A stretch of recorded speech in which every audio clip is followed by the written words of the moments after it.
Hello and welcome to Galatta Plus. In this video review episode, we're going to be talking about Lakshmipriya Devi's Boong. This is a lovely Manipuri drama, a children's film that talks about grown-up issues. The story is about a young boy from Imphal who runs away from home in search of his missing father. So yes, this film can be seen as a charming adventure story with lots of laughs, but it is also a drama that speaks sad, hard truths about how the world keeps finding ways to separate us as insiders and outsiders. That's a short take. A longer review follows and it may contain spoilers. Darling AC திருவிழா இந்தியாவிலே குறைந்த மாத தவணையில் AC. MCR Pure Cotton Club formals and casual shirts. Plan your next summer escape with Grand Royal Tours. Lakshmipriya Devi's Boong is the first Indian film to win a BAFTA for Best Children's and Family Film, and it is a very interesting mix of flavors and tonalities. On the surface, it's an example of the genre called boys on adventure. This is a genre where a plucky hero undergoes a series of dangers during a mission. Our hero here is a little boy played by Gugun Kipgen. He lives in Imphal. His name is Brojendro and he is called Boong. The adventure he embarks on is to find his father who hasn't been home in a while. Boong lives with his mother Mandakini, played by Bala Hijam. She is wonderful at conveying silent strength. Boong lies to her and, armed with this trusted weapon, a catapult, he sets out on his journey, which includes broad comedy like traveling with a corpse and pranking one's best friend by sticking a donkey sticker on the seat of the best friend's pants. But before we categorize Boong as a simple children's and family film the way the BAFTA committee did, let's look at his best friend. He's a Marwari boy named Raju Agarwal. He's played by Angam Sanamamtum, and his father owns a yarn shop. We are used to stories from the rest of India about narrow-eyed people from the northeast being mocked and insulted as chinky, but here Raju is the one who's mocked as an outsider. His family may have been in Imphal for generations, but as a Manipuri girl in class notes, Raju has big round eyes. It's some sort of reverse racism. We see a region filled with Sardars and Tamilians, but did we really need the background of the Lungi Dance song though? We see all these people and we also see a rebel group that seeks to liberate Manipur from India and classifies all of them as outsiders. In a scene, we get a glimpse of this graffiti on a wall, "Outsiders go back." Hindi cinema is banned.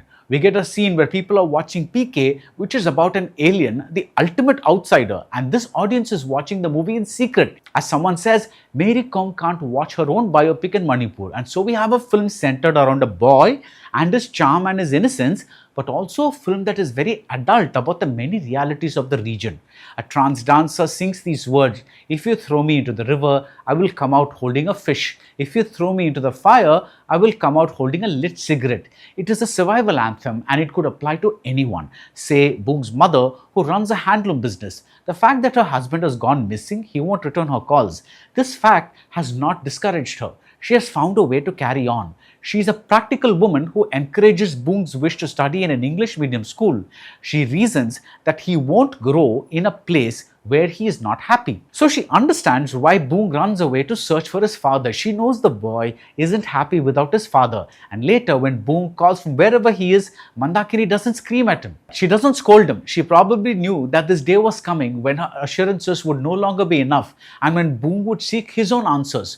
Boong then is also about the strength of women who find ways to survive. One of the narrative threads is about how Mandakini finds her only friend in Raju's father, an outsider. She has no use for the small-minded locals who surround her. Naturally, these locals are outraged by her behavior, and she has no use for the artificial borders constructed around her between insiders and outsiders, between married women and men who are not their husbands. Boong is finally a story about borders and the lines that divide us, the place that Boong and Raju travel to, that's on the border of India and Myanmar. The trans performer, in the eyes of society, she exists on the line dividing male and female. The Madonna song played with the Manipuri version of the dhol that's at the intersection of Western pop and Indian music. The most heartbreaking scene in the movie has a compound wall dividing Boong and the characters who live on the other side. Boong opens with a card that says, "To love, friendships and peace in Manipur." In a sense, it is a story that wishes that these borders did not exist. The music is a little too eager to please, a little too eager to nudge our emotions, but that apart, the director has made a complex film. And yet, it is A film that seems utterly simple. Boong is a charmer that makes you smile a lot and then sends you home with a heavy heart. That's it about Boong. If you like this video review, do subscribe to Galatta Plus and see you soon at the movies. Darling AC திருவிழா இந்தியாவிலே குறைந்த மாத தவணையில் AC. MCR Pure Cotton Club, formals and casual shirts. Plan your next summer escape with Grand Royal Tours.